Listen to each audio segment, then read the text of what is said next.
అండి, లోడ్కి వచ్చాం. లోడ్ అవుతుందండి. మన లారీ గుంటలో పెట్టేసాం.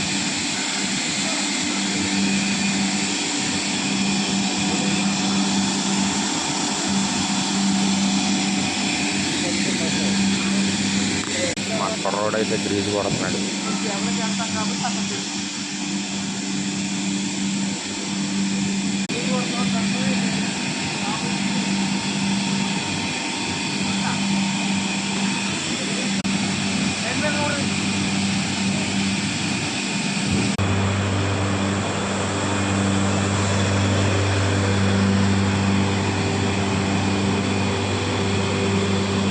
మీకు ఈ కాయలు ఏంటో తెలిస్తే కామెంట్ పెట్టండి.